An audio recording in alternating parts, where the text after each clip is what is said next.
आज हम आपके लिए लेके आए हैं आपकी नई यूनिट जो कि थर्ड यूनिट दी है आपकी works of calculation and science में, जिसका नाम है आपका स्क्वायर रूट, जिसको हिंदी में बोला जाता है वर्गमूल।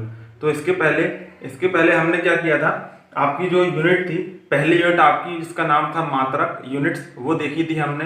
और उसमें आपके काफ़ी सारे क्वेश्चन हमने बताए थे आपको, जो जो इंपॉर्टेंट क्वेश्चन थे आपके टेक्निकल एग्जाम वगैरह में है और आपके जो IIT लेवल में एग्जाम है उसमें जो क्वेश्चन आते हैं वो क्वेश्चन हमने आपको बताए हुए थे।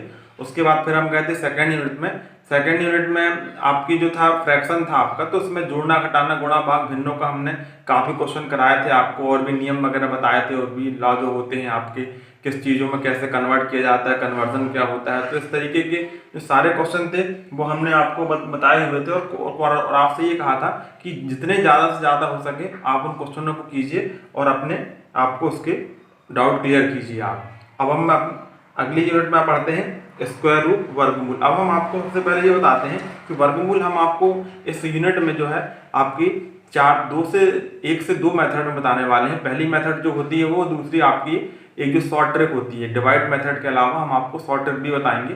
शॉर्ट ट्रिक इसीलिए क्योंकि आपके जो कॉम्पिटेटिव एग्जाम वगैरह होते हैं आपके, जो आपके GCF खमरिया के एग्जाम होते हैं, OSK वगैरह के, आपके 506 वगैरह के, उसके अलावा जो आपके ITI लेवल में जो एग्जाम होते हैं ऑनलाइन एग्जाम, उसमें भी आपको समय की बचत के साथ शॉर्ट ट्रिक बहुत काम आएगी, इसलिए आपको वो बताना जरूरी है। तो अब हम आते हैं स्क्वायर रूट टॉपिक की तरफ आगे बढ़ते हैं, जो कि हमारा मेन टॉपिक है आज का।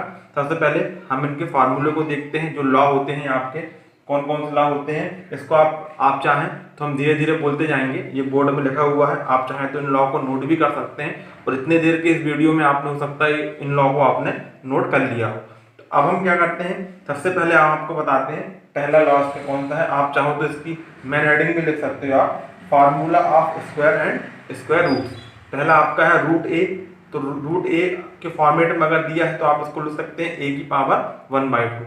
रूट ए हमने इसलिए लिखा है यहाँ पे क्योंकि आप यहाँ पे मान लो आपको रूट 5 आ गया, तो रूट 5 की पावर आप लिखेंगे 1/2। इस तरीके से आपका ये वाला कंप्लीट होता है। अब आपका है रूट ए की पावर यहाँ पे n लगा है, और ये b रूट में और ये n लगा है। अब क्या होता है, ये आपके दोनों तरफ इसकी पावर है वो सेम है। अब अंदर के जो पोर्शन है आपके वो आप एक साथ देख सकते हो, पावर हमने कॉमन कर दी इसकी, ये हो गया।